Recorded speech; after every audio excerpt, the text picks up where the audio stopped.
Good afternoon and welcome to today's webinar regarding EPA's Advance Notice of a Proposed Rulemaking on Baseline Water Quality Standards for Indian Reservations. This webinar is sponsored by EPA's Office of Science and Technology. I am Geraldine Camilli of the Horsley-Witten Group, a contractor supporting EPA, and I will be facilitating today's webinar. After going over a few housekeeping items, I will hand over the webinar to our presenter, Mary Lou Sosha, who will lead us through the presentation. Following that, Tom Gardner will moderate as we take comments and consider your clarifying questions from the questions chat box. EPA is providing details about this advance notice of a proposed rulemaking in regards to the development of baseline water quality standards for Indian reservations. During this webinar, EPA will present information on EPA's thinking for developing a proposed rule and take clarifying questions for participants via the ANPRM questions chat box that you will see appear on your screen shortly. I would like to welcome everyone on the line. We are pleased to have this opportunity to speak with you. Let's get started by going over a few housekeeping items. All right, we have the webinar logistics slide on the screen in front of you. So we're using EPA's Adobe Connect service for today's webinar, and you should be able to see the presentation on your screen at this time. If you can hear the webinar audio through your phone, but you're having trouble viewing the webinar in Adobe Connect, you can email epa@horsley-witten.com to request a copy of the slides to follow along. That email address is epa@horsley-witten.com. For the audio portion of this webinar, we're using both the phone lines and the computer lines associated with the webinar tool. If you hear me speaking, you're already connected. Please note that all phone lines are muted to avoid any feedback or echo. If you're listening to the webinar through your computer speakers, you're also in listen-only mode. If you experience any technical difficulties during this webinar, you may click the Help button at the top of your screen, or you may contact us for assistance by typing your question or issue in the web tech support chat box on your screen. You will get a response back in that same chat box from our technical support person. During the webinar, you may ask clarifying questions by typing them into the ANPRM questions chat box on the right side of your screen. Make sure to click on the chat icon to submit your question. You do not have to wait until the end of the presentation. If you have a question about EPA's proposal, you can type it in the ANPRM's questions chat box at any time. Please note that this webinar is being recorded for purposes of posting EPA's presentation online. The question and answer portion of the webinar, it will not be posted online. Now that we've discussed housekeeping items, we'd like to invite you to participate in a short poll. All right, thank you. Here's the first polling question. How many people are in the room with you? You should see a list of possible answers, and we'd like for you to select the appropriate answer. The first one is I am alone, if you're listening from your desk maybe.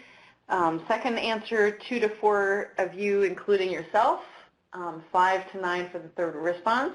And for those of you who are 10 or more, I guess some people are making a party of this, so that's great. And we're going to give people a few more seconds to give the answers.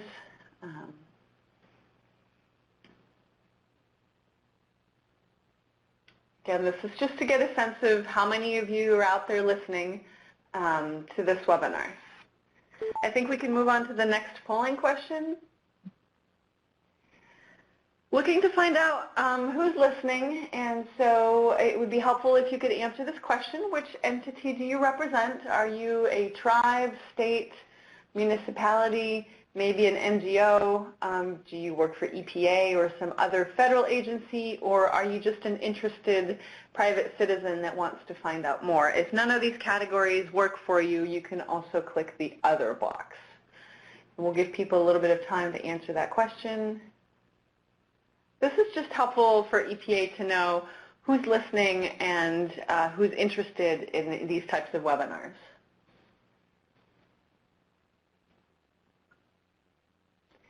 I I think that's it for this question. And then the final question is a question about which tribe, state, or organization are you representing? And for this one, there's too many options out there, so we ask that you please type your answer in the box.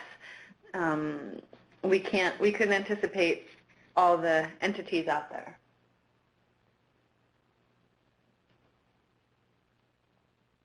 We'll give people a little bit of time because this requires some typing.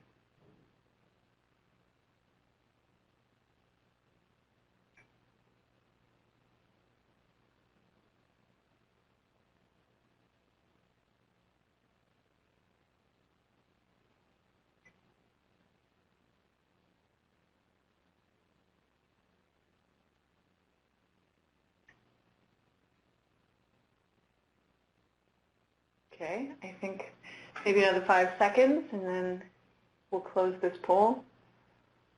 Seems like most people have provided an answer. Thank you very much for doing that, and thank you for joining us. All right, at this time I'd like to introduce our speaker from EPA.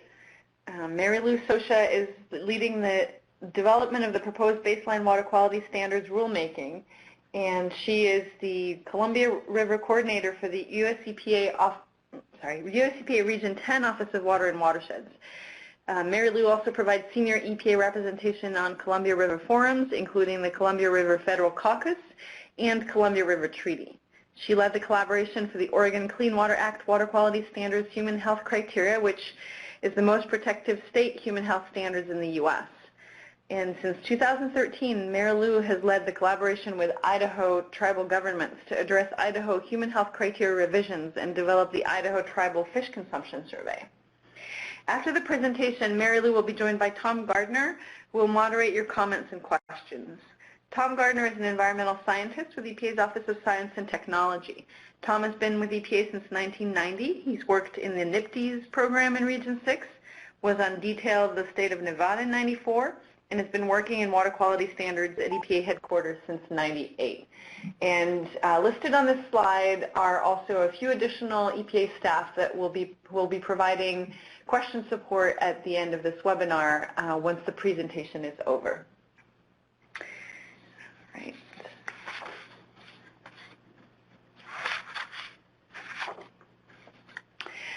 All right, so Mary Lou, the floor is yours, and we look forward to hearing your presentation. Thanks, Geraldine. Am I coming across okay? Can folks hear me? I can hear you loud and clear. Okay, great. So thanks, everybody. And we have a lot of people on the participating in this webinar today, and that is really great. So I think speaking for all my EPA colleagues that have been working on this work for for the past year, we really appreciate your participation. And just to let you know, we are going to be having a second webinar on December 15th, and that is on our website. And for people who were not available to participate in this webinar, we are going to be recording this webinar and making it available on our website as well. So I just want to let people know. So as Geraldine said, we're here today to present our advance notice of proposed rulemaking for federal baseline water quality standards for Indian reservations. And what we're going to try and do today is we want you to become familiar with this advance notice of proposed rulemaking was issued in September of 2016. It's also known as an ANPRM, which is a mouthful.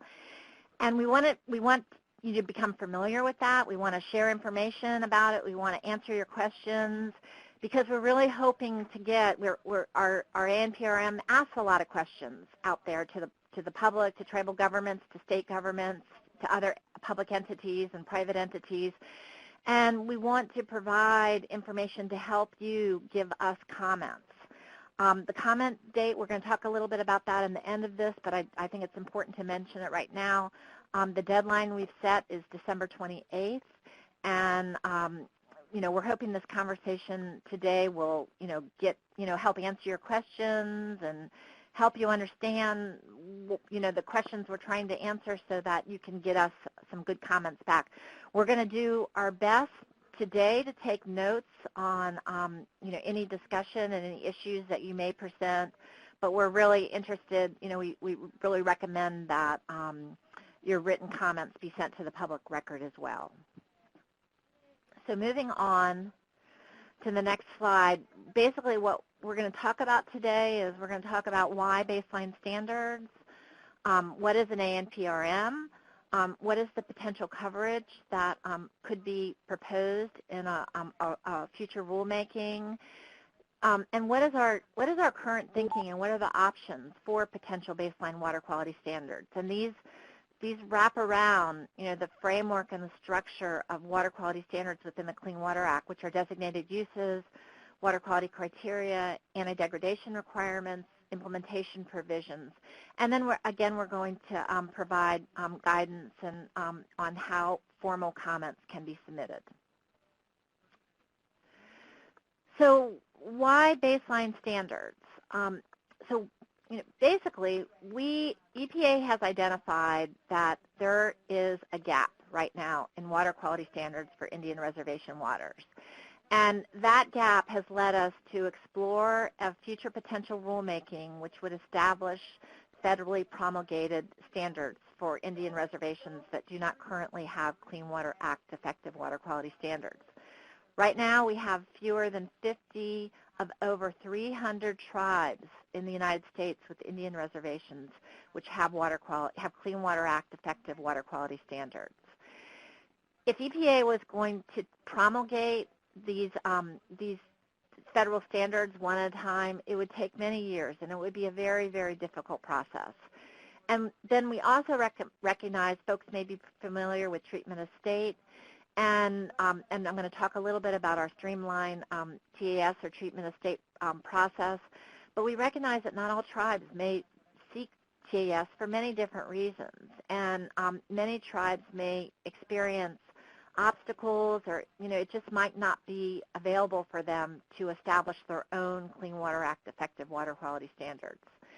And then basically the gap that I mentioned is that reservation waters without Clean Water Act water quality standards do not have a full suite of protections that are afforded under the Clean Water Act. So it's really important to understand what baseline water quality standards would not do.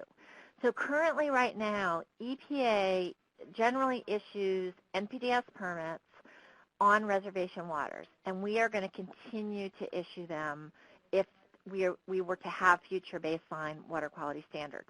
So baseline water quality standards are not going to change existing NPDES permit responsibilities. EPA is going to continue doing the work that we're already doing. It's not going to affect the scope of our existing EPA-approved state programs. Our existing EPA-approved state programs address state waters and state water quality standards for those waters. So it does not affect that. It will not affect the 43 tribes that currently have EPA-approved water quality standards.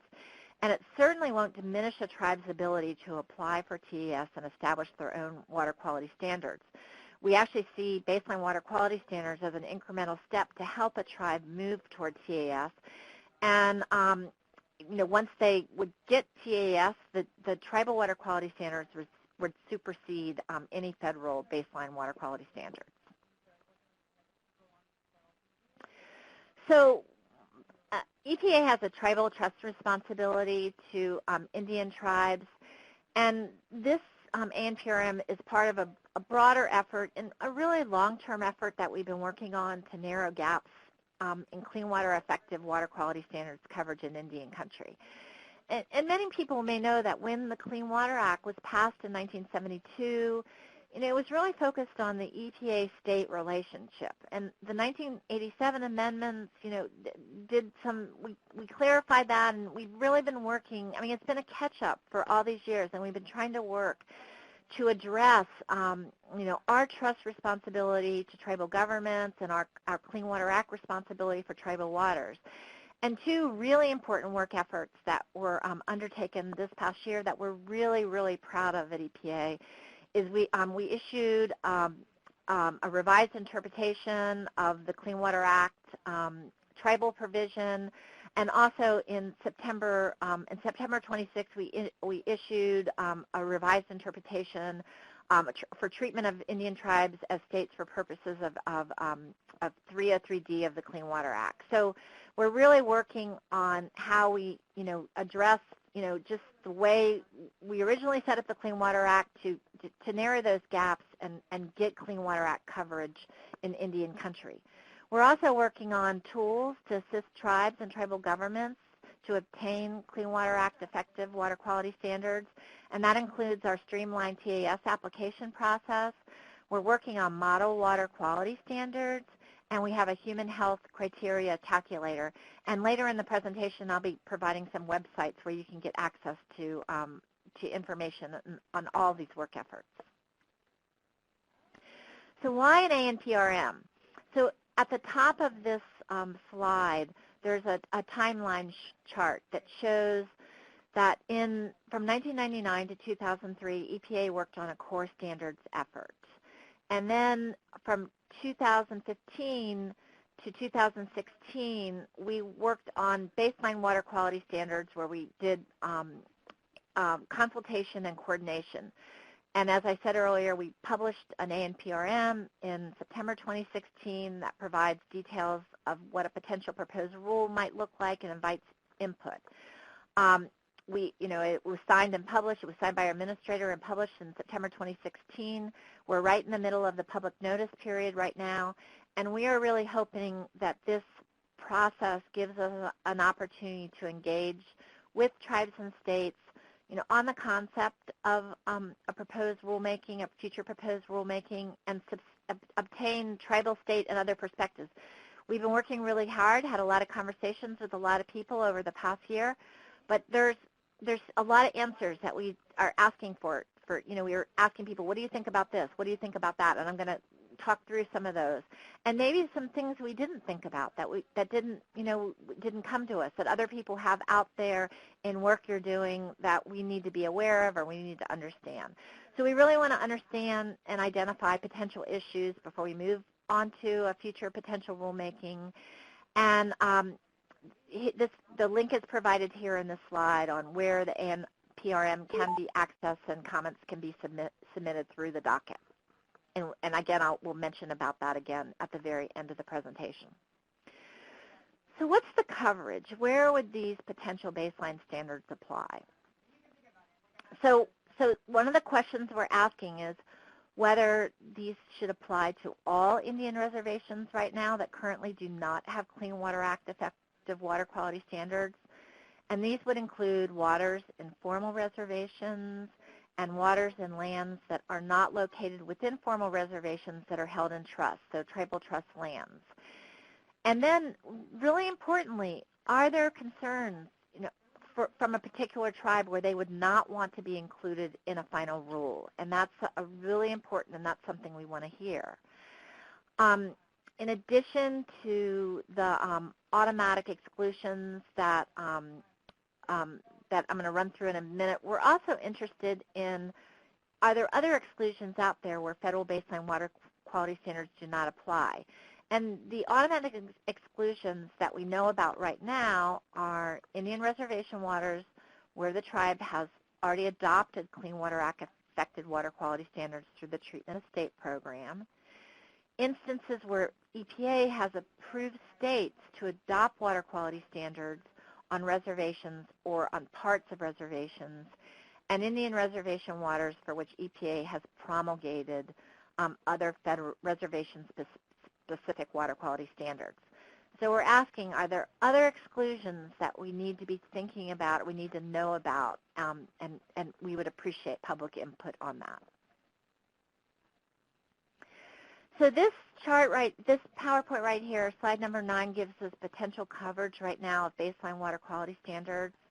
And I'm not going to identify all the states, but you can see that there are 13 current states that have water quality standards, that have tribal water quality standards, and there would be 18 additional states that would be added by a potential rulemaking. So then moving over to the next slide, the yellow slide, the yellow circle, that means that in total there would be about 487 NPDES individual discharge permits that would be affected. We have 256 that are within 5 miles upstream from potentially affected Indian reservations, and 231 that are actually within potentially affected Indian reservations. So what might be included in potential baseline standards? So one of the questions we're asking, one of the really important questions is,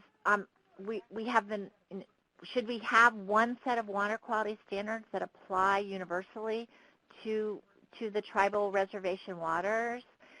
And then, as a part of that, could we allow some very limited tailoring by establishing cultural and traditional designated uses to account for unique practices, which many tribes have unique cultural and traditional practices, that relate to the use of their reservation waters. Another question is, should we provide limited range of fish consumption rates used in human health criteria? We have in the Pacific Northwest, there's been a lot of work. Geraldine mentioned the work in Oregon. Yesterday, EPA we took action on Washington water quality standards, where we approved water quality, some set of water quality criteria, and then we also issued a federal rule for another set of criteria to reflect 175 grams per day fish consumption rates. So maybe the Pacific Northwest is a place that we would have a limited range of fish consumption rates to reflect what's already in place.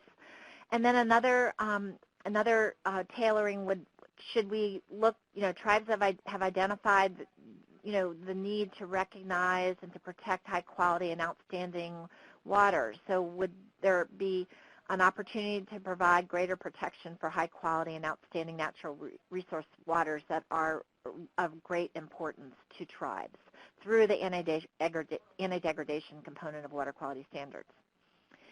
And then which specific components of water quality standards should be included to ensure Clean Water Act water quality protection of all waters on Indian reservations?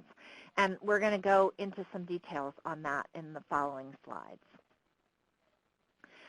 So water quality standards consist of 4 basic elements: designated uses, water quality criteria, and anti-degradation requirements, and then implementation provisions. So in this ANPRM, we've gone through each of these 4 components, and we're asking questions on how we should address each of these. And I'm going to start off with designated uses. So in the ANPRM, for designated uses, we're asking which designated uses should be established, and how do we differentiate designated uses for different waters? So one proposal could be that we could designate the Clean Water Act Section 101A2 uses of protection and propagation for fish, shellfish, and wildlife and recreation in and on the waters, and that's the fishable, swimmable designation, and we would designate that for all waters. And then when we look at options for looking at the specific or general cultural and traditional uses, we've identified 2 options. Maybe there are other options out there. So one option might be to include cultural and traditional uses of the waters of the tribe explicitly within the designated uses. And then the second option could be consider cultural and traditional uses implicitly through Section 101A2 and Section 303C of the Clean Water Act, or through criteria adjustments. So those are options that we're identifying, maybe, so we'd like to hear input on those options, or maybe if there are other options out there for protection of cultural and traditional uses. And then another important designated use is is designation of a public water supply use for all waters. And that's something that we've heard that's very important, and we're interested in hearing some feedback on that as well. So the second component, water quality criteria, we're asking for input on how we would address numeric and or narrative nutrient criteria in any potential federal baseline water quality standards rule. And for narrative, the narrative criteria are how we express protective condition. It's a qualitative expression of how we protect a water body when pollutants are unknown, unstudied, or cannot be precisely measured. And numeric is our quantitative expression where we are able to specify precise measurable levels of particular chemicals or conditions allowable in a water body. So we're seeking input on that particular on water quality criteria. We're also seeking input on narrative criteria and how do we best approach those criteria. We could, and some of the options that we've considered is we could have narrative criteria where they would have a requirement for waters to be free from certain adverse conditions and types of substances.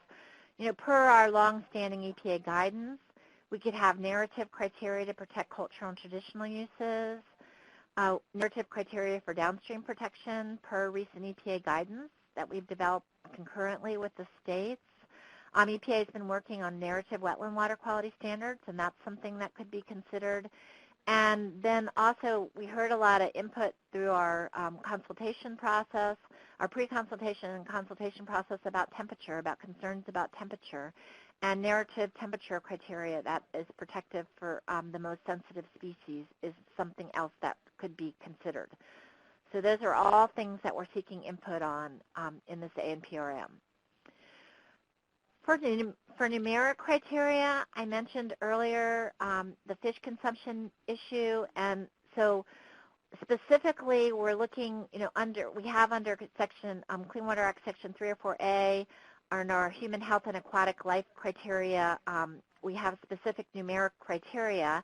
And so what I mentioned earlier was perhaps one of the options we could look at for numeric criteria is some sort of limited tailoring where we look at this, our default fish consumption rates and we apply some default fish consumption rate for a certain limited geographic area. So for fish consumption, we've proposed some numbers, and I mentioned the 175 grams per day, and that's based on Northwest Tribe surveys and also on the state of Oregon and our recent action in Washington. Yesterday's action in Washington, we have our 160 grams per day, which is half of the USDA recommended daily protein intake. Our default subsistence rate that's located in our EPA water quality standards guidance, 42 grams per day. And then I just lost the slide, and I'm going to go to some notes, and I don't know if other people have lost the slide as well. But, okay, we're back. And so 122 grams per day, that's the National Human Health default criteria. So the other, another option for numeric is we have cancer risk levels, and there's 1 in 100,000, which is 10 to the minus 5, 1 in 1 million, which is 10 to the minus 6, and 1 in 10 million, which is 10 to the minus 7. So those are all numeric criteria options that we're asking for input on. So under, I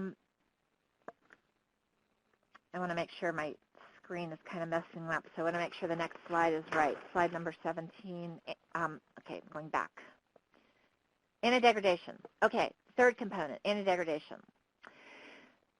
So we're seeking input in the ANPRM on whether to include both an anti-degradation policy consistent with all 3 tiers that are used in anti-degradation maintenance and protection, and also the implementation methods. And just to review those tiers, some folks may be very familiar with them. We have Tier 1, which is the existing in-stream uses for all waters of the United States, which applies a minimum level protection. Tier 2, which is high-quality waters, where water quality is better than the levels necessary to support Clean Water Act Section 101A2 uses. And that provides a process, which is known as the Tier 2 review, that allows a measured consideration prior to allowing the lower of water quality. And then Tier 3, which I mentioned earlier, in relationship to tribal, specific tribal protections are the outstanding natural resource waters, and that includes a prohibition of any lowering of water quality. So the fourth component is implementation, and this is obviously very important, sort of where the rubber meets the road on how these potential future water quality criteria might be implemented. So we're seeking input specifically on, what kinds of implementation general provisions should be included, and how should we frame those implementations. So, some of the implementation flexibilities that, have been used in the past include provisions for mixing zones, compliance schedules, and water quality standards variances. Obviously, those implementation actions would occur with public engagement as provided in EPA regulations, and also EPA would commit to consultation, our government-to-government consultation process with tribes, and also working with states on specific decisions as appropriate. So we're asking for input on how we might address implementation and what are some specific implementation recommendations that folks would recommend that we include, and how might we conduct that process. So as we mentioned earlier, we really appreciate the large amount of folks that are participating in this webinar today, and we encourage your feedback on what we're proposing, to get feedback on this ANPRM. We really want to hear, what do you think about the options that we've identified? Do you know of other options out there, or other considerations that we haven't addressed that we need to address? This slide here provides the information on how you would submit comments, and how the specific information on the docket number for this advance notice of proposed rulemaking. And as I mentioned earlier, the deadline for comments is December 28th, 2016. So here's the information and how you can reach me if you want to contact me to get more information, and glad to help you in any way that I possibly can.